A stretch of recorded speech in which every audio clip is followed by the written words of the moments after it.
Hello everyone, welcome to Nayra study. अब आप सब कैसे हैं? आई होप कि आप सभी अच्छे होंगे और अपनी स्टडी को कंटिन्यू कर रहे होंगे।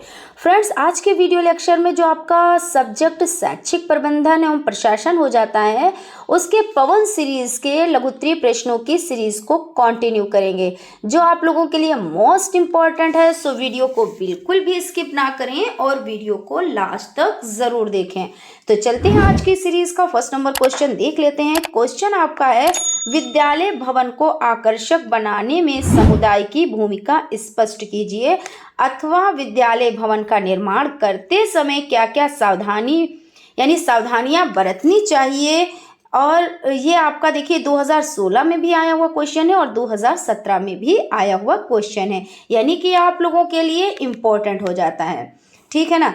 स्कूल का निर्माण करते समय रखी जाने वाली सावधानियां तथा समुदाय की भूमिका इस तरह से हो जाती है। WM रॉयबर्न के कथानुसार स्कूल का स्थल सड़क के पास होना चाहिए, किंतु यथासंभव सड़क से हटकर भी होना चाहिए। विद्यालय ऐसे स्थान पर स्थित हो जहां आवागमन की सुविधाएं हों।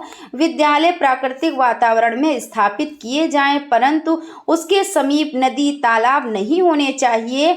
वातावरण का तात्पर्य है कि विद्यालय ऐसे स्थान पर बनाए जाएं जहां छात्रों को शुद्ध हवा व प्रकाश आसानी से उपलब्ध हो सके। विद्यालय किसी कारखाने, मंडी, बस स्टैंड, रेलवे स्टेशन आदि के बहुत समीप स्थापित नहीं किए जाने चाहिए। विद्यालय बहुत ढलान पर स्थापित नहीं किए जाने चाहिए, नहीं तो बरसात के दिनों में वहां पानी भरने की समस्या उत्पन्न होगी। स्कूल जिस स्थान पर निर्मित किया जाए वहां आधुनिक सुविधाएं जैसे बिजली, पानी, अस्पताल, डाकघर, बैंक आदि होने चाहिए। प्रारंभ में ही विद्यालय इतनी भूमि पर बनाया जाना चाहिए कि छात्रों के लिए खेलने का मैदान व छात्रों के रहने के लिए छात्रावास बनाया जा सके। स्कूल के आसपास का क्षेत्र साफ होना चाहिए, उसके पास गंदी नालियां या कूड़े का ढेर नहीं होना चाहिए। स्कूल की मिट्टी ऐसी हो जो पानी शीघ्रता से सोख सके, अन्यथा वहां हर समय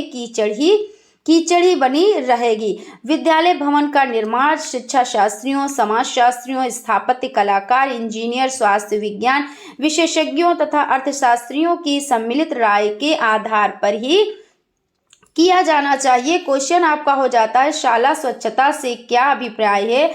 विद्यालयी स्वच्छता में आप छात्रों का सहयोग किस प्रकार प्राप्त करेंगे? शाला स्वच्छता का अभिप्राय विद्यालय की स्वच्छता से है। विद्यालय स्वच्छता में छात्र का सहयोग निम्न प्रकार ले सकते हैं। स्वच्छता के प्रति जागरूक बनाकर, अच्छी आदतों का विकास करके, अस्वच्छता से होने वाली बीमारियों के बारे में जानकारी देकर, विभिन्न बीमारियों की जानकारी देकर। विद्यालय में छात्रावास का क्या महत्व है, इसको देख लेते हैं। छात्रावास का महत्व निम्नलिखित कारणों से है।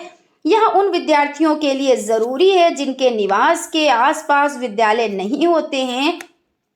इससे प्रतिदिन घर से दूर आने जाने की असुविधा से बचाव होता है। छात्र सामूहिक जीवन व्यतीत करना सीख जाते हैं, जिससे उनका सामाजिकरण हो जाता है। बालक छात्रावास के नियमों का पालन करके अनुशासन में रहना सीख जाता है। अपनी हमउम्र के बच्चों के साथ रहकर छात्रों में उचित अध्ययन आदतों का विकास होता है। छात्रावास उन बच्चों के लिए वरदान होता है जिनके माता पिता का स्थानांतरण जल्दी होता है। छात्रावास में रहकर बालक अपना कार्य स्वयं करना सीख जाता है, तथा उसके अंदर आत्मनिर्भरता आ जाती है। या विद्यार्थियों को अलग कमरे की सुविधा देता है, जो घर में प्रायः संभव नहीं होता। यहाँ बालक शांत वातावरण में रहता है, सब छात्र परस्पर मिलकर रहते हैं और विपरीत में एक दूसरे का साथ देते हैं, अतः उनके अंदर मानवता की भावना भी विकसित हो जाती है। क्योंकि यहाँ बिल्कुल भाई देखिए क्या होता है, बच्चे वहाँ रहते हैं तो एक दूसरे जो उनके साथी हैं उन्हीं का साथ रहता है, और तो कोई साथ देने वाला होता नहीं। क्योंकि घर में है तो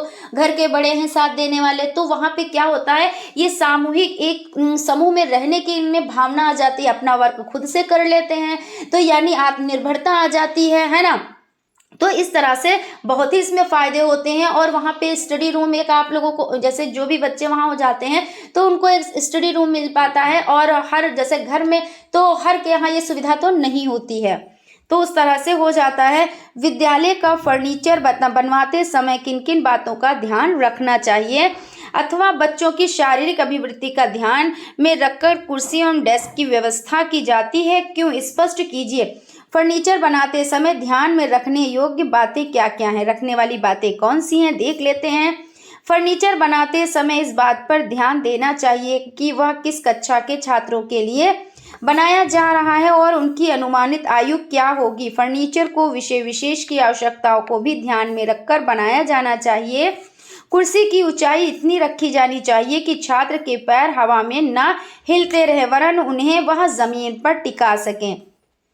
छात्रों के समक्ष भी इतना स्थान अवश्य रहना चाहिए कि वह अपने पैरों को आवश्यकता पड़ने पर सुविधा के साथ फैला सके। जहां तक संभव हो प्रत्येक कक्षा में फर्नीचर व्यवस्था पंक्तिबद्ध रूप में हो, जिससे आगे बैठने वाले छात्र पीछे बैठने वाले छात्रों के लिए बाधा न बने। कुर्सी की सीट इतनी चौड़ी होनी चाहिए कि छात्र की जांघों की लंबाई का 2/3 भाग कुर्सी की सीट पर टिका रहे। कुर्सी का अगला किनारा गोलाई युक्त हो, जिससे रक्त वाहिनियों पर को प्रभाव न पड़े। कुर्सी का पिछला हिस्सा ऐसा हो जिससे छात्रों की कमर को थकने पर सहारा मिल सके। डेस्क की ऊंचाई इतनी होनी चाहिए कि लिखते समय छात्रों को ना तो स्वयं को उचकाने की आवश्यकता हो, ना ही आगे झुकने की। डेस्क की ऊंचाई कुर्सी की ओर से इतनी अवश्य होनी चाहिए कि वह छात्रों की नाभि को छुए। डेस्क की ऊपरी सतह इतनी लंबी आवश्य हो कि छात्र अपनी कोहनी तक के हाथ उस पर टिका सके। डेस्क की चौड़ाई लगभग 18 इंच हो। डेस्क की ऊपरी सतह का ढाल आगे की ओर 15 डिग्री पर हो। डेस्क तथा कुर्सी दोनों की टांगों की व्यवस्था ऐसी हो जिससे उनकी ऊंचाई को 1/4 इंच के गुणकों से घटाया या बढ़ाया जा सके, जिससे प्रत्येक बालक की ऊंचाई के अनुकूल उसकी व्यवस्था हो सके।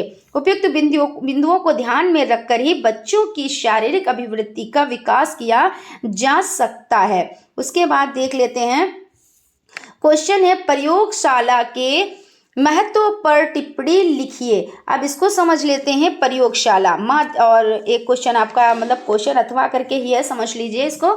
विज्ञान शिक्षण में प्रयोगशाला का महत्व बताएं। 2020 और 2019 में आए हुए क्वेश्चन है, देख लेते हैं। माध्यमिक विद्यालय में प्रयोगशाला की आवश्यकता बताएं। इस तरह से क्वेश्चन आए या इस तरह से आपको आंसर यही लिखना है, ठीक है ना। प्रयोगशाला का वह स्थान है जहां हर सैद्धांतिक ज्ञान की प्रामाणिकता को प्रयोग की कसौटी पर परखते हैं। अब इसे व्यापक रूप में लेते हैं और सभी विषयों में प्रयोगशालाएं स्थापित हो रही हैं, किंतु माध्यमिक स्तर पर प्रयोगशाला से संबंध वैज्ञानिक प्रयोगशालाओं से ही है। प्रयोगशाला की आवश्यकता, विज्ञान वह ज्ञान है जिसकी प्रामाणिकता प्रयोगों द्वारा सिद्ध की जाती है, अतः इन विषयों को मौखिक रूप से अथवा पुस्तकों द्वारा पढ़कर अच्छे ढंग से नहीं समझा जा सकता। इसके लिए छात्रों को निरीक्षण और प्रयोग करने की आवश्यकता होती है। छात्र सैद्धांतिक रूप से सीखी हुई बातों को वास्तविक परिस्थिति में प्रयोग करता है। इससे छात्र की जिज्ञासा संतुष्ट होती है, रचनात्मक शक्ति का विकास होता है, बौद्धिक विकास होता है, तर्क शक्ति और निरीक्षण शक्ति बढ़ती है। इससे कारण संबंध स्थापित करने और सत्य को परखने की आदत पड़ती है। इस प्रकार हमने देखा है कि विज्ञान का सफल शिक्षण अच्छी प्रयोगशाला के बिना संभव नहीं है। हमारे अधिकांश माध्यमिक विद्यालयों में प्रयोगशाला की दशा बड़ी ही शोचनीय है। वहाँ न भवन है, न सज्जा, न उपकरण है। छात्र परीक्षा उत्तीर्ण करने है तो कुछ सिद्धांतों को रट लेते हैं। इसके कारण आगे जाकर व्यवहारिक जीवन में उन्हें बड़ी कठिनाइयों का सामना करना पड़ता है। अतः यह आवश्यक है कि प्रत्येक विद्यालय में उत्तम ढंग की प्रयोगशालाएं स्थापित की जानी चाहिए। विद्यालय में शौचालय की आवश्यकता महत्व पर प्रकाश डालिए। अब यहाँ पे देख लेते हैं शौचालय की आवश्यकता एवं महत्व।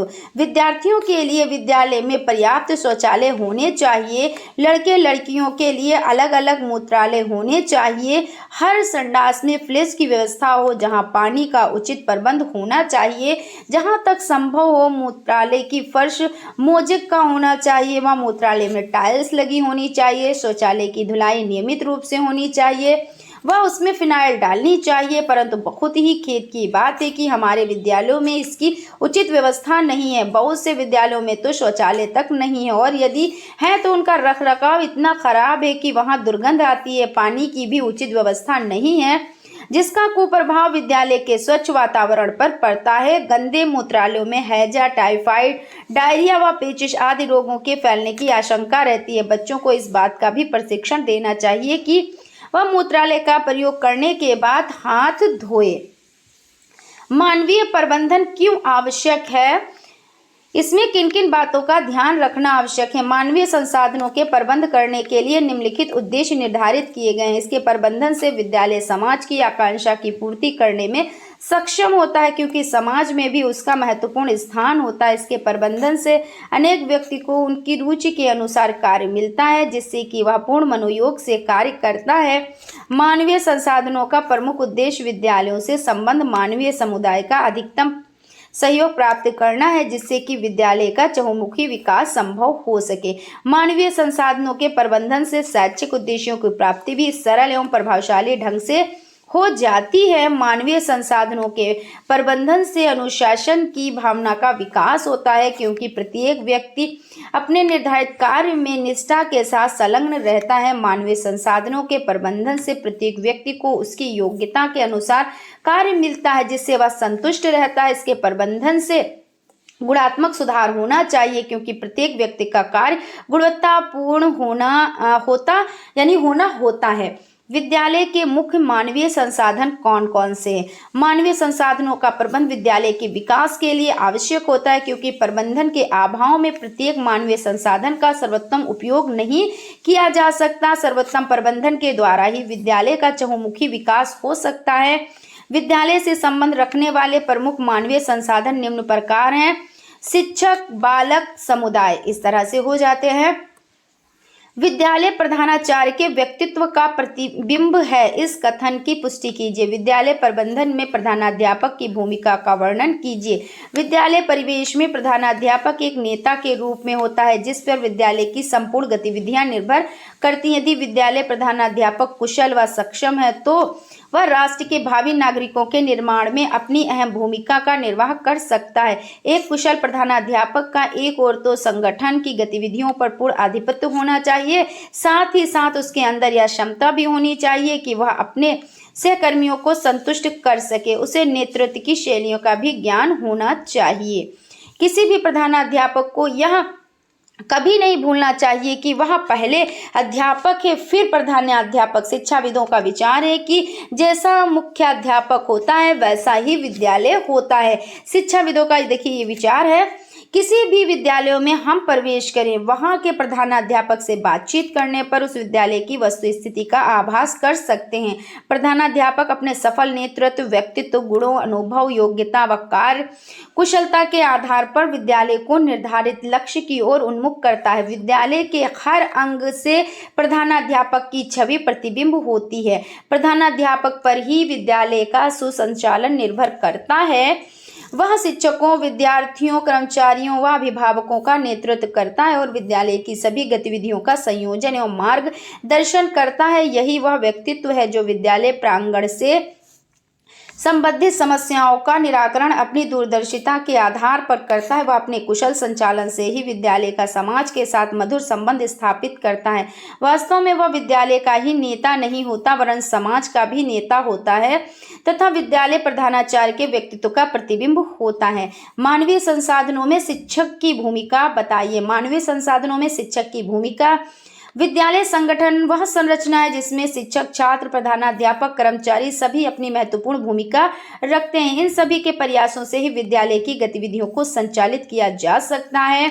विद्यालय संगठन सिर्फ विद्यालय की व्यवस्था की ही चर्चा नहीं करता, वरन वह विद्यालय के विभिन्न तत्वों के मध्य समन्वय की बात भी करता है। चूंकि यदि विद्यालय संगठन में समन्वय व सामंजस्य का अभाव है तो कोई भी योजना वहां सफल नहीं हो सकती। हम इस बात से भी इनकार नहीं कर सकते कि विद्यालय की सभी योजना में वहां के अध्यापकों का प्रधानाचार्य का महत्वपूर्ण स्थान होता है। यह योजना बनाने में जितना ध्यान देंगे उतनी ही यह योजना सफल होगी। शिक्षकों के विद्यालय के प्रति क्या कर्तव्य हैं? अध्यापक के उत्तरदायित्व लिखिए। तो यहाँ पे देख लेते हैं अध्यापक के उत्तरदायित्व। शिक्षा के क्षेत्र में अध्यापक का दायित्व सिर्फ कक्षा में पढ़ाना और छात्रों को परीक्षा के लिए तैयार करना मात्र ही नहीं है। उसे अन्य दायित्वों की भी पूर्ति करनी पड़ती है, जिसमें से कुछ प्रमुख निम्नवत हैं। छात्रों का ज्ञानार्जन करना, छात्रों के चरित्र का विकास करना, कक्षा की सुचारू रूप से व्यवस्था करना, छात्रों के कार्यों का मूल्यांकन करना, विद्यार्थियों के अंदर उचित मूल्यांकन का विकास करना, पाठ्यक्रम से आगामी क्रियाओं का संचालन करना, छात्रों की समस्याओं का समाधान करना, छात्रों को आवश्यकता अनुसार निर्देशन व परामर्श देना, छात्रों को कुशल नागरिक बनाना, छात्रों में सामाजिक कुशलता उत्पन्न करना, छात्रों को नेतृत्व का प्रशिक्षण देना, छात्रों में व्यावसायिक रुचि उत्पन्न करना। ये सब किसके कार्य हो जाते हैं? तो शिक्षकों के कार्य हो जाते हैं। ऐसा नहीं सिर्फ शिक्षक का इतना ही काम है कि उन्होंने पढ़ा दिया और पॉइंट पे टिक कर दिया कि हाँ ये इम्पोर्टेंट है और यही आपके एग्जाम में आएंगे, पास हो गए, बस बात खत्म। ऐसा नहीं है, इनका बहुत बड़ा उत्तरदायित्व होता है, इनका बहुत बड़ा कर्तव्य होता है। उसके बाद चलते हैं, देख लेते हैं क्वेश्चन है विद्यालय प्रबंध में बच्चों की भूमिका बताएं। तो विद्यालय प्रबंध में बच्चों की भूमिका, बच्चे विभिन्न तरीके से विद्यालय प्रबंध में अपना योगदान दे सकते हैं। बच्चों के योगदान के लिए मुख्य 3 क्षेत्र हैं। कक्षा में शिक्षक की मदद करना, विद्यालय वातावरण में सुधार लाना, विशेष शैक्षिक आवश्यकता वाले बच्चों की सहायता करना। निम्नलिखित तरीके से बच्चे कक्षा में शिक्षक को सहयोग प्रदान कर तथा कक्षा व्यवस्था में अपना सहयोग दे सकते हैं। स्वास्थ्य तथा स्वच्छता जैसे विषयों पर बच्चे एक दूसरे को तथा समुदाय के सदस्यों को जागरूक कर सकते हैं। कक्षा की बैठक व्यवस्था, उसकी साफ सफाई तथा साज सज्जा में शिक्षक बच्चों का सक्रिय योगदान ले सकते हैं। बड़े बच्चे स्वयं ही सीखते सिखाने की गतिविधियों का संचालन कर सकते हैं। कहीं कहीं छोटी कक्षा के बच्चों का पर्यवेक्षण भी कर सकते हैं। इसके अलावा वे स्थानीय सामग्री को एकत्र करके शैक्षणिक सामग्री बना सकते हैं। विद्यालय प्रबंधन समिति के अधिकार एवं कर्तव्य लिखे। विद्यालय प्रबंधन समिति की संरचना को स्पष्ट करते हुए इसके कार्यों का उल्लेख कीजिए। निःशुल्क और अनिवार्य बाल शिक्षा का अधिकार अधिनियम 2009 की धारा 21 के अंतर्गत विद्यालय प्रबंधन समिति का गठन किया गया। विद्यालय प्रबंधन समिति में 15 सदस्य होंगे, जिसमें से 11 सदस्य बालकों के माता पिता अथवा संरक्षक होंगे, परंतु समिति के 50% सदस्य महिलाएं होंगी। विद्यालय प्रबंधन समिति के अवशेष 4 सदस्यों में से निम्न व्यक्ति होंगे। स्थानीय प्राधिकारी के निर्वाचन सदस्यों में से एक सदस्य जिसका निश्चय स्थानीय प्राधिकारी द्वारा किया जाएगा। एक सदस्य सहायक नर्स एवं मिडवाइफ में से लिया जाएगा, जो विद्यालय के अध्यापकों द्वारा किया जाएगा। जिला मजिस्ट्रेट द्वारा नाम निर्दिष्ट एक लेखपाल, एक सदस्य विद्यालय का प्रधान अध्यापक। विद्यालय प्रबंधन समिति के कार्य देख लेते हैं। विद्यालय की कार्य प्रणाली का अनुश्रवण, विद्यालय विकास योजना का निर्माण एवं उसकी संस्तुति, राज्य सरकार अथवा स्थानीय प्राधिकारी अथवा अन्य स्रोतों से प्राप्त अनुदान के सदुपयोग का अनुश्रवण। यह अनुश्रवण करना कि अध्यापकों पर 10 वार्षिकी आबादी जनगणना, आपदा राहत कर्तव्यों अथवा यथास्थिति स्थानीय प्राधिकारी या राज्य विधान मंडल अथवा संसद के निर्वाचन संबंधी कर्तव्यों के अतिरिक्त अन्य किसी गैर शैक्षणिक कर्तव्यों को भार न डाला जाए। विद्यालयों में आसपास के सभी बालकों का नामांकन एवं उसकी निरंतर उपस्थिति सुनिश्चित करना। निशक्तताग्रस्त बालकों का चिन्हांकन एवं नामांकन सुनिश्चित करना। विद्यालय में मध्याह्न भोजन कार्यक्रम के कार्यान्वयन का अनुसरण करना एवं उसकी समृद्धि सुनिश्चित करना। विद्यालय की अभिप्रवृत्तियों एवं व्यय का अनुश्रवण करना। यह सुनिश्चित करना कि विद्यालय के अध्यापकगण विद्यालय में उपस्थित होने में नियमितता एवं समयनिष्ठता बनाए रखें। ग्राम शिक्षा समिति के कौन कौन से सदस्य होते हैं तथा उनके कार्यों को स्पष्ट कीजिए। देख लेते हैं ग्राम शिक्षा समिति क्या है। ये 2019 और 2020 में आया हुआ क्वेश्चन है, यानी कि आप लोगों के लिए इम्पोर्टेंट है ना। और फ्रेंड्स, आगे बढ़ने से पहले अगर अभी तक आप लोगों ने चैनल को सब्सक्राइब नहीं किया है तो प्लीज़ सब्सक्राइब कर लें और बेल आइकन को भी ज़रूर प्रेस कर लें, जिससे कोई भी नोटिफिकेशन हो वो आप तक पहुंच सके। तो देख लेते हैं ग्राम शिक्षा समिति। स्थायी नियम सन 1972 का सन 1975 में संशोधन किया गया। इसके लिए प्रत्येक ग्राम में ग्राम शिक्षा समिति बनाई गई। ग्राम शिक्षा समिति VEC ग्राम समिति इस प्रकार बनाई गई। ग्राम सभा का प्रधान अध्यक्ष बेसिक विद्यालयों के छात्रों के 3 संरक्षण या अभिभावक, जिनमें एक महिला होती है, यह उप विद्यालय निरीक्षण द्वारा मनोनीत किए जाते हैं। देखिए इसमें जो आपका शॉर्ट क्वेश्चन टाइप, जो आपका बहुविकल्पी टाइप क्वेश्चन है, यहाँ से देखिए बनता है कितनी महिलाएं होती, तो कम से कम एक।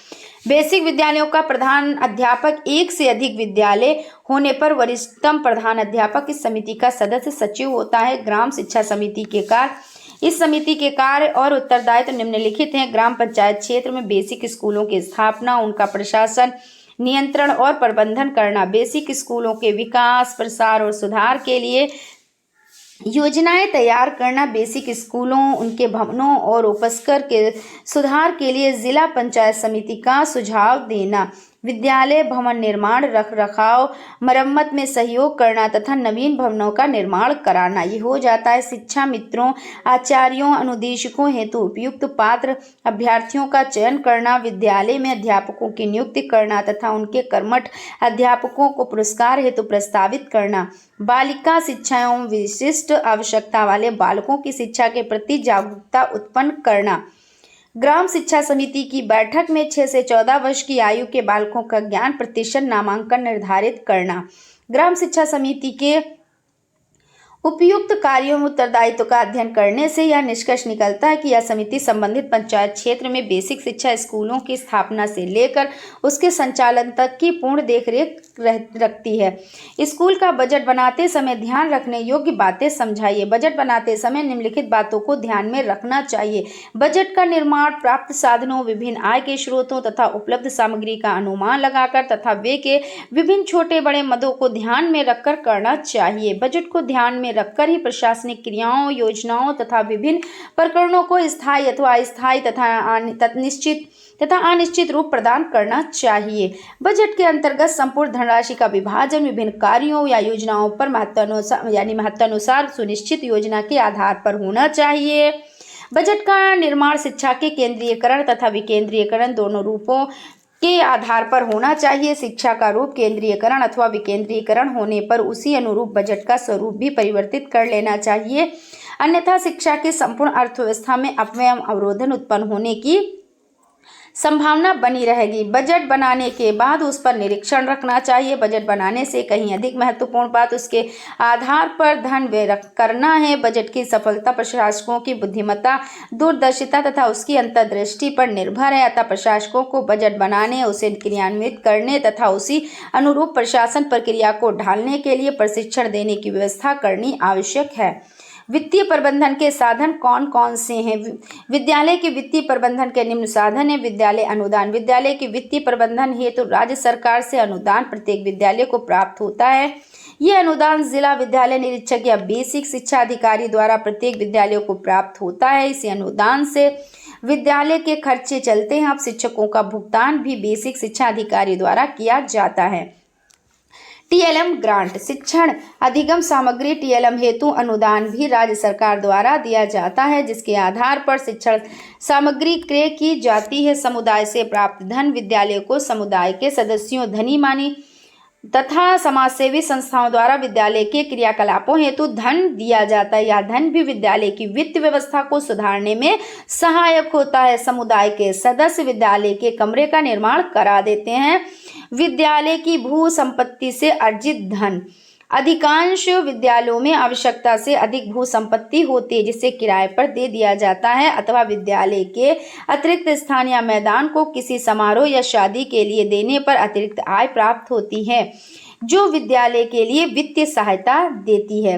ग्राम पंचायत निधि तथा जनप्रतिनिधियों से प्राप्त अनुदान। ग्राम पंचायत निधि तथा जनप्रतिनिधियों द्वारा विद्यालयों से वित्तीय सहायता दी जाती है। ग्राम पंचायतों द्वारा अपने कोष से विद्यालयों को सहायता दी जाती है। इसी प्रकार जनप्रतिनिधि, विधायक, एमएलए तथा संसद एमपी भी अपने क्षेत्र के विद्यालयों को अनुदान या वित्तीय सहायता देते हैं। उसके बाद आपका क्वेश्चन हो जाता है, सीखने सिखाने की प्रक्रिया में वित्तीय प्रबंधन किस प्रकार सहायक है, स्पष्ट कीजिए। तो देख लेते हैं, सीखने सिखाने की प्रक्रिया में वित्तीय प्रबंधन निम्न प्रकार से सहायक हो सकता है। शिक्षकों एवं कर्मचारियों की योग्यता, अनुभव तथा क्षमता के आधार पर नियुक्त कर सकता है। आय व्यय से संबंधित एक निर्धारित अवधि के लिए वित्तीय योजना तैयार कर सकता है और उसे क्रियान्वित कर सकता है।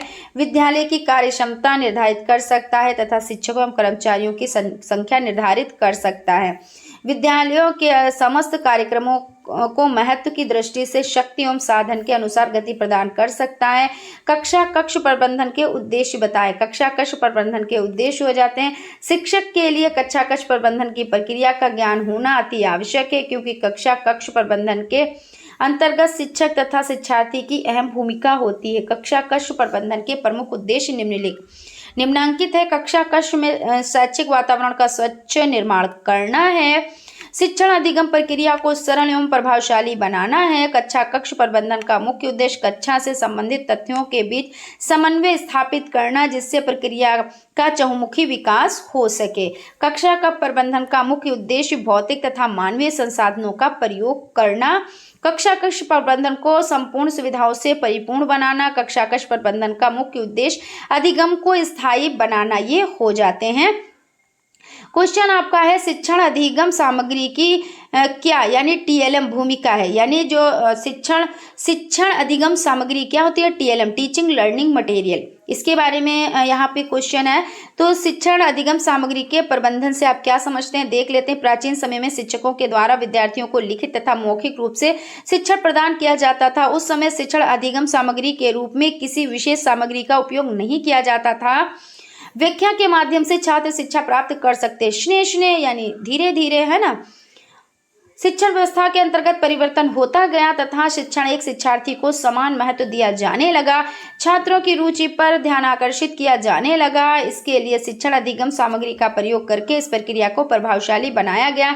इससे पहले शिक्षण अधिगम सामग्री के प्रबंधन की व्यवस्था का विकास हुआ। इसके लिए प्राप्त धन के उपयोग की चर्चा होने लगी। शिक्षण अधिगम सामग्री के सर्वोत्तम प्रयोग के लिए इसके प्रबंधन की ओर ध्यान आकर्षित किया जाने लगा। क्वेश्चन आपका हो जाता है कक्षा में अनुशासनहीनता के निवारण हेतु आप अपना विचार दीजिए। किसमें, तो कक्षा में अनुशासनहीनता के निवारण हेतु। तो यहाँ पे कक्षा में अनुशासनहीनता के निवारण हेतु निम्न सुझाव दिए जा सकते हैं। मानसिक दृष्टि से अभ्यस्त बालकों के साथ प्रेम व सहानुभूति का व्यवहार करना चाहिए। स्कूल के प्रशासक के अंदर नेतृत्व की सफल क्षमता होनी चाहिए। ऐसे व्यक्ति ही अध्यापक पद पर नियुक्त किए जाने चाहिए जो वास्तव में इस व्यवसाय में रुचि रखते हैं। माता पिता को शिक्षित करने हेतु साक्षरता आंदोलन चलाए जाने चाहिए। विद्यालय में राजनीति के प्रवेश का निषेध होना चाहिए व छात्रों की राजनीति से दूर रखना चाहिए, क्योंकि राजनीति तो बहुत ही ऐसे मानो तो बहुत ही खराब है। अगर बच्चों में ऐसे भाव आ गए तो मान लीजिए बच्चों का तो भविष्य बन ही गया। छात्र समाज उपयोगी क्रियाओं में व्यस्त रहें। इसके लिए उनकी रचनात्मक व सृजनात्मक शक्ति का विकास किया जाना चाहिए। अध्यापक का स्वयं का व्यवहार उचित व अनुशासित होना चाहिए। अध्यापक व छात्रों के मध्य पर परस्पर उचित संबंध होने चाहिए। शिक्षण कार्य में शैक्षिक गतिविधियों से क्या अभिप्राय है, सो उदाहरण स्पष्ट कीजिए। शिक्षण कार्य में शैक्षिक गतिविधियां वह गतिविधियां हैं जो शिक्षा के साथ साथ ज्ञान भी प्रदान करती हैं। आजकल शैक्षिक गतिविधियां सभी विद्यालयों में अपनाई या चलाई जाती हैं, जैसे वाद विवाद, नाटक, पिकनिक व शैक्षिक भ्रमण, अभिरुचि प्रदर्शन, छात्र परिषद, खेलकूद संबंधी क्रियाएं, सांस्कृतिक कार्यक्रम। राष्ट्रीय पर्व गणतंत्र दिवस यह 26 जनवरी को मनाया जाता है। 26 जनवरी 1950 को हमारा संविधान लागू किया गया। इस दिन दिल्ली सहित देश के सभी शहरों में शानदार परेड व झांकियों का प्रदर्शन करते हैं। गांधी जयंती 2 अक्टूबर को राष्ट्रीय पिता महात्मा गांधी का जन्मदिवस है। इसे गांधी जयंती के रूप में मनाते हैं। छात्रों को गांधी जी के विचार से अवगत कराया जाता है। वाद विवाद व भाषण ये कार्यक्रम छात्रों की अभिव्यक्ति शक्ति का विकास तो करता ही है, साथ ही उसकी तर्क चिंतन व कल्पना शक्ति का भी विकास करती है। इसके द्वारा छात्र अपने विचार को व्यवस्थित रूप से प्रस्तुत कर सकता है। इसके उच्चारण में शुद्धता आती है, साथ ही वह अध्ययन के प्रति रुचि भी लेता है। तो इस तरह से हो जाता है। उसके बाद है कक्षा कक्ष प्रबंधन की प्रक्रिया में कौन कौन से तत्वों का प्रबंधन आवश्यक होता है। कक्षा कक्ष प्रबंधन की प्रक्रिया को पूरा करने के लिए इससे संबंधित निम्न तथ्यों का प्रबंधन आवश्यक होता है। इन्हें निम्नांकित तथ्यों द्वारा पूर्ण किया जाता है। वातावरण, उचित आकार, उचित अनुशासन, यहाँ पे हो जाता है उचित प्रकाश, अनुशासन, उचित शिक्षण विधियों का प्रयोग, शिक्षण अधिगम सामग्री का उपयोग, छात्र सहभागिता, पृष्ठपोषण, प्रजातांत्रिक व्यवस्था, ये सब हो जाते हैं। अतः यह स्पष्ट होता है कि कक्षा कक्ष प्रबंधन की प्रक्रिया का स्वरूप व्यापक होता है। इसके अंतर्गत भौतिक एवं मानवीय तत्वों का समन्वय करते हुए प्रबंध प्रक्रिया समाप्त की जाती है। कक्षा कक्ष प्रबंधन प्रत्यक्ष रूप से शिक्षण अधिगम प्रक्रिया से संबंधित तत्वों का प्रबंधन भी कक्षा कक्ष प्रबंधन के क्षेत्र में आता है। उसके बाद आपका क्वेश्चन हो जाता है, शिक्षा में लर्निंग कॉर्नर का उद्देश्य एवं महत्व बताएं। 2021-2019 में आया हुआ क्वेश्चन है। शिक्षा में लर्निंग कॉर्नर के निम्नलिखित महत्व हैं। लर्निंग कॉर्नर के माध्यम से शिक्षण अधिगम प्रक्रिया को प्रभावी बनाया जा सकता है। लर्निंग कॉर्नर द्वारा नीरस विषय को रुचिकर बनाया जा सकता है। लर्निंग कॉर्नर से उत्तम शैक्षिक वातावरण बनाया जा सकता है। लर्निंग कॉर्नर के माध्यम से शिक्षण अधिगम सामग्री को व्यवस्थित किया जा सकता है। लर्निंग कॉर्नर का प्रयोग प्रत्येक विषय के कठिन प्रकरणों को सरल बनाने के लिए किया जाता है। लर्निंग कॉर्नर बाल केंद्रित शिक्षण प्रक्रिया का अंग होता है। लर्निंग कॉर्नर शैक्षिक नवाचारों की नवीन अवधारणा है। लर्निंग कॉर्नर तैयार करने में शिक्षकों के साथ साथ छात्रों का भी सहयोग लिया जाता है। लर्निंग कॉर्नर में चित्र शिक्षण के उपकरण एवं शिक्षण सामग्री का प्रयोग होता है। अतः स्पष्ट होता है कि लर्निंग कॉर्नर की अत्यंत महत्वपूर्ण भूमिका होती है। अतः यह आवश्यक है कि सभी विषयों को रुचिपूर्ण एवं सरल बनाने के लिए लर्निंग कॉर्नर का प्रयोग किया जाए, जिससे शिक्षक एवं शिक्षार्थी दोनों ही क्रियाशील रहते हैं। उसके बाद आपका क्वेश्चन हो जाता है, पुस्तकालय की व्यवस्था में किन बातों का ध्यान रखना आवश्यक है।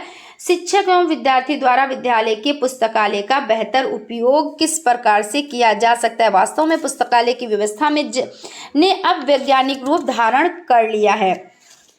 इसकी व्यवस्था के लिए निम्नलिखित जनतांत्रिक वैज्ञानिक बातों को ध्यान में रखना आवश्यक है। शानदार पुस्तकालय भवन तथा सज्जा। पुस्तकालय के लिए सबसे प्रथम आवश्यक एक अच्छे भवन और उपयुक्त सज्जा की है।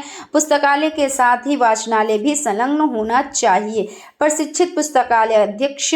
उचित रूप से पुस्तकालय के संचालन के लिए एक प्रशिक्षित पुस्तकालय अध्यक्ष का होना आवश्यक है, जो व्यवस्था का सुसंचालन कर सके। उचित पुस्तकालयों का संकलन। पुस्तकों का चयन करने के लिए कुशल अध्यापकों की एक समिति बना दी जाए। यहाँ लोग सभी विषयों के शिक्षकों से पुस्तकों की सूची प्राप्त कर लें और उन पर विचार करके छात्रों की आयु, योग्यता स्तर और आवश्यकता अनुसार तथा शिक्षकों की आवश्यकता के अनुसार सभी विषयों पर उत्तम और आकर्षक पुस्तकें खरीदने की व्यवस्था करें। पत्र तथा पत्रिकाओं का चुनाव। वाचनालय के लिए प्रत्येक विषय के संबंधित अच्छी पत्र पत्रिकाएं मंगाई जाएं और उचित स्थान पर उचित रूप से रखी जाएं। पुस्तकों के अध्ययन के लिए प्रोत्साहन। शिक्षक कक्षा में पढ़ाते समय पुस्तकों की चर्चा करें, उसके पृष्ठ आदि का भी संकेत कर दें जो पुस्तकों को पढ़कर करना पड़े। समय समय पर पुस्तकों को पढ़कर अपने विचार प्रकट करने के लिए उन्हें प्रोत्साहन दिया जाए। आवश्यकता अनुसार पारितोषिक की भी व्यवस्था की जा सकती है। पुस्तकों का वितरण। पुस्तकों का वितरण उसके संकलन से कहीं अधिक महत्वपूर्ण है। जिन पुस्तकों का संदर्भ आया है वे उपलब्ध हों और नियमित दी और ली जाए तो अधिक से अधिक छात्र लाभ उठा सकते हैं। समय तालिका में पुस्तकालय के घंटे की व्यवस्था। पुस्तकालय की समय तालिका में ही पुस्तकालय के अध्ययन की व्यवस्था कर दी जाए। छात्र उस घंटे में अनिवार्य रूप से पुस्तकालय में बैठे और पुस्तकें पढ़े। इस कार्य को सुचारू रूप से चलाना होगा, अन्यथा वाचनालय वार्तालाप कक्ष बन जाएगा। खुले पुस्तकालय की व्यवस्था। इस व्यवस्था में संचालन में खुला पुस्तकालय बड़ा उपयोगी सिद्ध हुआ है। इससे छात्र स्वयं खुली अलमारियों से अपनी आवश्यकता अनुसार पुस्तकें निकाल कर पढ़ते हैं और उन्हें पुनः अपने स्थान पर रख देते हैं। यह व्यवस्था अनुकरणीय और बड़े लाभ की है। शिक्षकों द्वारा कक्षा में ही पुस्तकों का वितरण। आवश्यक पुस्तकें शिक्षक अपने नाम से लेकर कक्षा में छात्रों को दे सकते हैं। उसके बाद है सुदृढ़ व्यवस्था। पुस्तकों के वितरण और वापस लेने की व्यवस्था बड़ी सुदृढ़ है। प्रति वर्ष छंटनी हो और नई पुस्तकें मंगाई जाएं। छुट्टियों से पूर्व सभी पुस्तकें अवश्य आ जाएं और मिला ली जाएं। समय तालिका की विद्यालय में क्या उपयोगिता है, इसे बनाते समय किन किन बातों का ध्यान रखना चाहिए। तो यहाँ पे आपका हो जाता है समय तालिका की विशेषताएं में उपयोगिता। स्कूल के काम करने के घंटे। विद्यालय प्रारंभ कब होता है, समाप्त कब होता है, मध्यावकाश कब व कितने समय का होता है, सभी कुछ निश्चित होता है। इसके द्वारा स्कूल में कौन से विषय पढ़ाए जाते हैं इसका भी ज्ञान हो जाता है। विद्यालय परिसर में कितने कक्ष हैं इसका ज्ञान भी हो जाता है। समय तालिका यह भी इंगित करता है कि क्या किसी विषय के लिए कोई निश्चित समय दिया गया है। समय तालिका द्वारा विद्यालय में संचालित होने वाली पाठ्यक्रम से आगामी क्रियाओं का भी ज्ञान मिलता है और यह भी ज्ञान होता है कि खेलकूद, पुस्तकालय अध्ययन आदि के प्रति सप्ताह में कितना समय दिया जाता है। समय तालिका बनाते समय किन बातों का ध्यान रखना चाहिए? तो समय तालिका बनाते समय बालकों की रुचि व थकान का आवश्यक ध्यान रखें। आपको समय तालिका किस स्तर के लिए बनानी है, इसे भी ध्यान में रखना चाहिए। समय तालिका बनाते समय छात्रों की स्थानीय आवश्यकताओं को ध्यान में रखा जाना चाहिए। अच्छी समय सारणी विद्यालय के विविध कार्य संचालन का सच्चा प्रतिबिंब है। स्पष्ट कीजिए समय सारणी क्यों बनाई जाती है, अथवा क्या है कि समय सारणी क्यों बनाई जाती है, तो इसको देख लेते हैं। अथवा आपका क्वेश्चन है, समय सारणी एक ऐसा चार्ट है जो विद्यालयों में किए जाने वाले कार्यकलापों को दर्शाता है। सहमति के आधार पर व्याख्या कीजिए। समय सारणी के 3 महत्व बताएं। तो विद्यालय में समय सारणी की आवश्यकता व महत्व निम्न प्रकार है। इसके द्वारा निम्न बातों का पता चलता है। स्कूल के काम करने के घंटे, विद्यालय प्रारंभ कब होता है, समाप्त कब होता है, मध्यावकाश कब व कितने समय का होता है। इसके द्वारा स्कूल में कौन कौन से विषय पढ़ाए जाते हैं, इसका भी ज्ञान हो जाता है। विद्यालय में कितने अध्यापक हैं व उनका क्या नाम है, यह ज्ञान भी समय सारणी द्वारा मिलता है। उसके बाद हो जाता है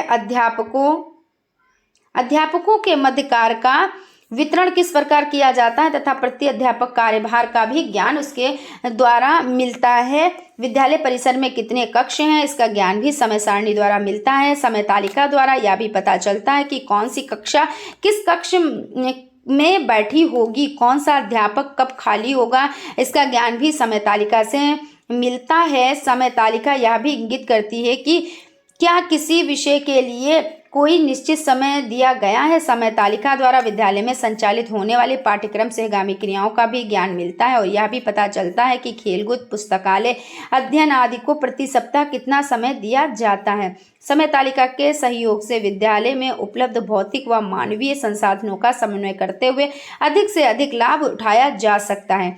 यह समय व श्रम का सदुपयोग करने में सहयोग देता है। समय सारणी द्वारा प्रत्येक कार्य नियमित रूप से किया जाता है, अतः यह कार्य कुशलता में अभिवृद्धि करने में सहयोग देता है। समय सारणी का अनुपालन करने की अपेक्षा प्रत्येक अध्यापक से की जाती है, अतः यह विद्यालय में अनुशासन बनाए रखने में सहयोग देता है।